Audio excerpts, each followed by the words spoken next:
வணக்கம். எப்படி இருக்கீங்க எல்லாரும்? எனர்ஜி குறையாம இவ்வளோ நேரம் அப்படியே உட்கார்ந்துருக்கிற கண்மணிகள் எல்லாருக்கும் ஐ லவ் யூ. ரொம்ப ரொம்ப ரொம்ப நன்றி. கோயம்புத்தூர் வந்து நமக்கு ரொம்ப ரொம்ப பிடிச்ச ஊர். பிறந்து வளர்ந்ததெல்லாம் மெட்ராஸ் தான். ஆனால் சம்மர் ஹாலிடேனா வர்றது இங்கே அப்ச்சி ஊருக்கு தான். எப்போ ஹாலிடே வரும், எப்போ அந்த ப்ளூ மவுண்டன் எக்ஸ்பிரஸ்லேயோ நீலகிரி எக்ஸ்பிரஸில் கிளம்பி இங்கே திருப்பூரில் வந்து இறங்கி அந்த பழைய டாக்ஸியில் அந்த ஃப்ரண்ட் சீட்டில் யார் உட்கார்றதுன்னு ஒரு பெரிய போட்டி நடக்கும். எனக்கும் அண்ணாவுக்கும் பயங்கர சண்டை ஆயிரும். கடைசியில் 2 பேருமே மேலே உட்காருங்கன்றவாங்க. அப்படியே ஊருக்கு போயிட்டு இருப்போம். பின்னாடி தங்கச்சி அம்மாவும் தூங்கிடுவாங்க. அப்பா எப்படியும் வரமாட்டார். நாங்கள் 5-4 பேர் தான் போவோம். அந்த ரோட்டில் போய்கிட்டே இருப்போம். அப்போ இந்த கள்ளிப்பாளையத்து கரடு தெரியும். அந்த மலை தெரிஞ்சால் ஊர் வந்துருச்சுன்னு அர்த்தம், புளியம்பட்டி வந்துருச்சுன்னு அர்த்தம். அங்கே வந்ததும் அப்படியே ஊருக்குள்ளே போயிட்டே இருப்போம். போனால் கவுண்டம்பாளையம்னு எங்கள் ஊர் பேர் தெரியும். அந்த ஊர் பேர் தெரியும் போது ஒரு சந்தோஷம் வரும். அந்த சந்தோஷத்துக்கு இணையாக எதுவுமே கிடையாது. எங்கள் அப்ச்சி ஊருக்கு போகிறது ஒரு சொர்க்கம். மெட்ராஸ்குள்ளே தெருவிலேயே விளையாடிக்கிட்டு இருந்து இங்கே போனால் அடிவானத்தை பார்க்குறது. போனால் வந்து சித்தி பசங்க பெரியப்பா பசங்க எல்லாம் தூங்கிட்டு இருப்பாங்க. ஒரு 8 பேர் இருப்போம் மொத்தமாக. மேலே போய் விழுந்து எல்லாரையும் எழுப்புறது, எல்லாம் எந்திரிங்க வெளியில் போகலான்னு சொல்லி. அந்த காலையில் போய் அவங்கள எழுப்பி தோட்டத்துக்கு போய் அங்கே இருக்கிற புளியங்க அடித்து சாப்பிட்டு, பொற்காலம்னா நாங்கள் லீவில் ஊருக்கு வர்ற டைம் தான் வந்து பொற்காலம். அப்படி எல்லா நினைவுகளும், அற்புதமான நினைவுகள் நடந்தது எல்லாமே இங்கே ஊருக்கு வரும்போது தான். எங்கள் பெரியம்மா தான் 8 பேருக்கும் சலிக்காமல் சமைச்சு போடுவாங்க. கூட ஆத்தா விறகடுப்பில் தான் சமைக்கணும். போதுமான்னு கேட்கவே மாட்டாங்க. எங்கள் பெரியம்மா வந்து சுத்தமாக குளித்து வேர்வை இல்லாமல் நான் பார்த்ததே கிடையாது. எங்கள் ஆத்தா வந்து சுத்தமாக புது துணி போட்டு நான் பார்த்ததே இல்லை. சமைப்பாங்க, குளிச்சுட்டு வருவாங்க, திரும்ப சமைப்பாங்க. அந்த அன்பு அப்படி இல்லாட்டி ஒவ்வொரு லீவுக்கும் நாங்கள் வர முடியாது. அந்த மாதிரி பெரியம்மாக்கும் அத்தைக்கும் பெரியப்பாவுக்கும் அப்பச்சிக்கும் அவங்களுக்காக தான் அந்த மெய்யழகன். இப்போ அந்த மாதிரி ஒரு படம் எடுக்கிறப்போ அதை இங்கே ஃபங்க்ஷன் பண்ணாமல் வேறு எங்கே ஃபங்க்ஷன் பண்ணுறது? அது இங்கே பண்ணாதான் அதுக்கு மரியாதை. எங்களுக்கு ஹீரோ எங்கள் மாமா தான். இங்கே தான் இருக்காருன்னு நினைக்கிறேன் மாம்ஸு. ஃபஸ்ட்டு சைக்கிள் ஓட்ட சொல்லி கொடுத்தது, கிணத்துல குதிக்கலாம் நீங்கள்லாம் ஆம்பளையே இல்லைன்னு சொல்லி உசுப்பேற்றி விட்டு மேலேருந்து 20 அடியிலேருந்து குதிக்க வைக்கிறது. இங்கே இதெல்லாம் பண்ணதுக்கப்புறம் மெட்ராஸுக்கு போனால் நம்ம பெரிய ஹீரோ. ஏன்னா அங்கே யாருக்கும் இதெல்லாம் வராது.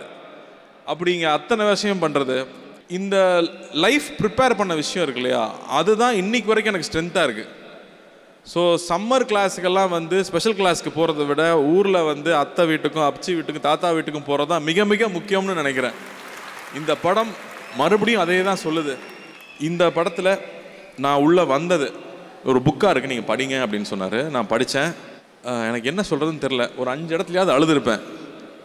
அந்த புக்கை படிக்கிறப்போ அதில் இருக்கிற எல்லா மனிதர்களும் கண்ணால் பார்க்க முடியுது. அப்படி ஒரு எழுத்து எப்படி எழுதினாருன்னு எனக்கு புரியவே இல்லை. தொடர்ந்து ஆக்ஷன் படமாக பண்ணிகிட்டு இருக்கேன். ஆனால் இந்த மாதிரி அற்புதமான படம் எப்பாவது தான் வரும், மிஸ் பண்ணிடக்கூடாதுன்னு தோணுச்சு.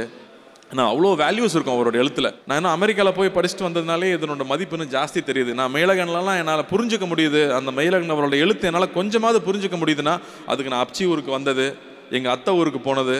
எங்கள் அத்தை ஊருக்கு போனால் பசங்க எத்தனை மணிக்கு வந்தாலும் வடை சுட்டு வச்சுருக்கோம். எந்த நேரம் ஆனாலும் அன்றைக்கி நைட்டு அதை வந்து அவங்க கையால் சமைச்சு கொடுக்குற ஒரு சந்தோஷம் இருக்கு இல்லையா, அதெல்லாம் எதுக்குமே ஈடே இருக்காது. அதெல்லாம் மறுபடியும் நமக்கு ஞாபகப்படுத்துறது. எல்லாம் ஃபோனுக்குள்ளே போய் உட்காந்துட்டோம் இல்லையா, ஃபோன் மட்டும் இருந்தால் போதும். நம்ம இன்ட்ரோவர்ட்டுங்கிற வார்த்தையை வந்து ஹேஷ்டேக் பண்ணி பெருமையாக்கிட்டு இருக்கோம். அது கிடையாது. நம்ம வாழ்க்கை வேறு. நம்ம வாழ்நாள் பூரா தைரியமாக இருக்கணும் அப்படின்னா நமக்கு உறவுகள் ரொம்ப முக்கியம், பழக்கங்கள் ரொம்ப முக்கியம்னு மறுபடியும் இந்த படம் சொல்லிக் கொடுக்குது. அது நம்ம சமுதாயத்துக்கு ரொம்ப முக்கியம்னு நினைக்கிறேன். அப்படி எல்லார் மேலேயும் பேரன்பு இருக்கிற பிரேம் இந்த படத்தை எங்ககிட்ட கொண்டு வந்து கொடுத்ததுக்கு உங்களுக்கு நான் முதல்ல நன்றி சொல்லணும். இந்த மாதிரி ஒரு படம், இந்த மாதிரி ஒரு அனுபவம் கிடைச்சது ரொம்ப ரொம்ப சந்தோஷமாக இருந்துச்சு. அதே மாதிரி அவரோட டீம் எல்லாரும் பார்த்தீங்கன்னா சார்னு யாருமே கூட மாட்டாங்க. பிரேமண்ணான்னு உருகுவாங்க. இவங்க என்ன தான் சேடிஸ்ட்னு சொன்னாலும் லேடிஸு பசங்க உருகுவாங்க. ஸோ இந்த இடத்துல வந்து ஒருத்தருக்கு நன்றி சொல்லணும். இந்த மாதிரி ஒரு நண்பனை, இந்த மாதிரி ஒரு திறமைசாலியை தமிழ் சினிமாவுக்கும் எங்களுக்கும் கொடுத்ததுக்கு விஜய் சேதுபதிக்கு நான் நன்றி சொல்லணும். ஏன்னா இல்லாட்டி இவர் வெளியில் வந்திருக்க மாட்டார். இவளை பிடிச்சி தள்ளி விட்டதுக்கு அவருக்கு மறுபடியும் நன்றி சொல்லணும். அதே மாதிரி எடிட்டர் கோவிந்துக்கும். அந்த படத்தை எடிட் பண்ணுறது எவ்வளோ கஷ்டம்னு எனக்கு தெரியும். சாதாரண விஷயம் கிடையாது. ஏன்னா இந்த படத்தில் ஃபைட்டு வேணுமா ஃபைட்டு கிடையாது, சாங்கு வேணுமா சாங் கிடையாது, லவ் வேணுமா லவ் கிடையாது. ஆனால் படம் நல்லா இருக்கும். கோவிந்த், நயானி, சாவடிக்கிறியா இங்கே இருக்கிற எல்லாரையும். லவ் பண்ணலைன்னா விடுறதே கிடையாது இல்லை. அதாவது கோவிந்தை மறக்கவே முடியாது. ஏன்னா நான் கேரவேன்லையோ இல்லை எங்கே போனாலும் என் டிரைவர் அவன் ஒய்ஃபுக்கு வச்சுருக்கிற சாங்கு காதலே காதலே தான். எல்லாருக்கும் தனக்கு லவ் சாங்குன்னா அது அந்த மியூசிக் தான் வச்சுருக்கானுங்க. அப்படி நீங்கள் வந்து ஒரு கல்ட்டாக ஒரு பெரிய ஜென்ரேஷனுக்கு அவங்களுடைய காதலை இன்னும் அழகுபடுத்திக்கிறதுக்கு ஒரு பியூட்டிஃபுல்லான ஒரு தீமை கொடுத்துட்டீங்க. அது அப்படியே போய்கிட்டே இருக்கு. இன்னும் இந்த படம் இந்த அழகாக வரணும் அப்படின்னா அது 2Dயில் கொடுத்தா தான் சரியாக வரும்னு எனக்கு ஒரு நம்பிக்கை இருந்துச்சு. ஏன்னா இதை கமர்ஷியலாக யோசிக்கக்கூடாது. இது பெரிய கமர்ஷியல் படம் தான், ஆனால் எல்லாருக்கும் இது புரியுமான்னு தெரியாது. அப்போ சிங்கத்துக்கிட்ட கொடுத்துட்டா பிரச்சனை வராது. ராஜா இருக்கார், ராஜா அண்ணன் இருக்கார், கார்த்தியன் இருக்கார், அவங்க டீம் இருக்குது. அவங்க இந்த பிரச்சனையே வராமல் பார்த்துக்குவாங்க. இந்த படம் எப்படி வரணுமோ அந்த முழுமையோ அது வந்து சேரணும். அதுக்கு எவ்வளோ டைம் கொடுத்து அவ்வளோ சப்போர்ட் பண்ணி இது மாதிரி ரொம்ப ரேரான ஃபில்ம் இது, அது சரியாக வரணும் அப்படிங்கிறதுக்கு அவ்வளோ மெனக்கெட்டு அவ்வளோ சப்போர்ட் பண்ணியிருக்காங்க. ஸோ அந்த டீமுக்கு எல்லாருக்கும் எனக்கு வந்து ஒரு பெரிய நன்றி சொல்லணும். எனக்கு இந்த படத்தில் புது அனுபவம் அப்படின்னு சொல்லணும்னா அந்த ஜல்லிக்கட்டு போர்ஷன் போனது. நம்ம வந்து டிவியில் ஜல்லிக்கட்டு அப்படின்லாம் பார்த்துருவோம், ஆனால் அந்த உணர்வை வந்து உள்ளே நின்னால் மட்டும்தான் புரிஞ்சுக்க முடியும். அங்கே மனுஷன் வேற மாடு வேற இல்லை. அவன் அண்ணன் தம்பி மாதிரி அவங்க நிற்கிறதும் அதை கட்டி அணைக்கிறதும் அது கூட போட்டி போடுறதும் அது ரசிக்கிறதும் ஒரு காட்சியெல்லாம் எடுக்கும்போது வந்து நான் சொல்கிற ஒரு காட்சி இருக்கும், அது அப்படியே அந்த கருப்புசாமி தான் வந்துட்டான் அவங்களுக்குள்ளே அப்படிங்கிறப்பெல்லாம் சிலுக்கும். அந்த உணர்வெல்லாம் இவர் எப்படி எழுதினாரே புரியல, என் சத்தியமாக புரியல. கேட்டால் ஒரே வாரத்தில் எழுதுனேங்கிறார் அந்த கதையை. ஒரே வாரத்தில் எழுதிட்டார் அந்த கதையை. யாராவது நம்ப முடியுமா? அது என்ன சொல்கிறதுன்னு தெரியல. ஓகே, ஆனால் ஒரே வாரத்தில் எழுதிட்டார். அப்படி வந்து நுணுக்கமான அழகான உணர்வுகளாக வந்து படம் ஃபுல்லாக இருக்குது. ஒரு ஹஸ்பண்ட் ஒய்ஃப்குள்ளே இருக்கிற ரிலேஷன்ஷிப்பு, ஒரு ஹஸ்பண்ட் ஒரு ஒய்ஃபுக்கு மேலே வைக்கிற ஒரு அன்பு. ஸ்ரீதிவ்யா வந்து காஷ்மீரில் பண்ணோம், அதுக்கப்புறம் இப்போ தான் பண்ணுறோம். இன்னமும் அந்த ஊதா கலர் ரிப்பன் உனக்கு யாரு அப்படின்னா அவங்க கண்ணில் வந்துட்டு தான் போகிறாங்க. ரொம்ப அழகான ஒரு கேரக்டரு. அதை அவ்வளோ புரிஞ்சுக்கிட்டு நம்ம வீட்டு பொண்ணு எப்படி இருக்கும், வீட்டுக்கு யாராவது வந்து எப்படி கவனிக்கும், அதை வந்து சொல்லிக் கொடுக்கவே தேவையில்லை, அவங்க அப்படியே பண்ணிவிடுவாங்க.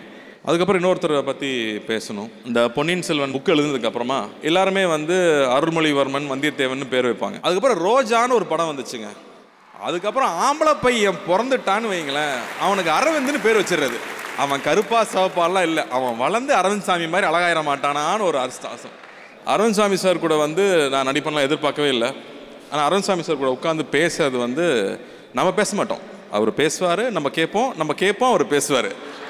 ஆனால் அவ்வளோ புக்ஸ் படித்து அவ்வளோ நாலேஜ் இருக்கும். அதை அவர் ஷேர் பண்ணுறது, அரவிந்த் சார் கூட டெய்லி ட்ராவல் ஆகுறது. இந்த போட்டி போட்டு நடித்தாங்கன்னு சொல்கிறீங்களா, அந்த போட்டியெல்லாம் இல்லை, அது வந்து ஒரு சுகம்.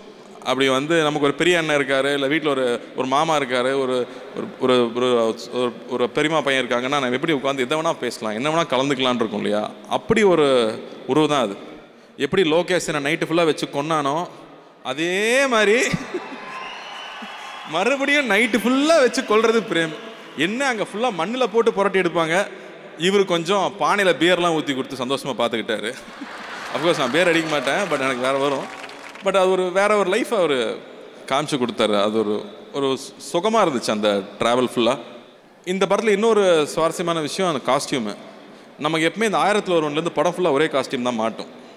அப்படி வரும்போது கைதி எடுத்துக்கிட்டிங்கன்னா படம் ஃபுல்லாக ஒரே காஸ்டியூம், பொன்னியின் செல்வன் எடுத்துக்கிட்டிங்கன்னா படம் ஃபுல்லாக ஒரே காஸ்டியூம், 1001 எடுத்துக்கிட்டிங்கன்னா படம் ஃபுல்லாக ஒரே காஸ்டியூம். அப்படி வந்து நிறைய முக்கியமான படங்களில் படம் ஃபுல்லாக ஒரே காஸ்டியூம் வரும். அப்படி இந்த படத்துலையும் ஒரு பச்சை பனியன் ஒன்று கொடுத்தாங்க. அந்த இருக்கு பாருங்க, அந்த பச்சை பனியனை கலட்டவே விடலை. அதில் பொத்தல் விழுந்தாலும் அதே பச்சை பனியன் தான். அப்படி சுபஸ்ரீக்கு நன்றி, என்னை ஒரு மண்ணின் மைதனாக மாற்றியதற்கு உங்களுக்கு 1000 பொற்காசுகள். அப்படி இந்த டீமில் எல்லாருக்குமே சேர்ந்து ஒர்க் பண்ணது அப்படி ஒரு சந்தோஷம் இந்த படம் பண்ணது.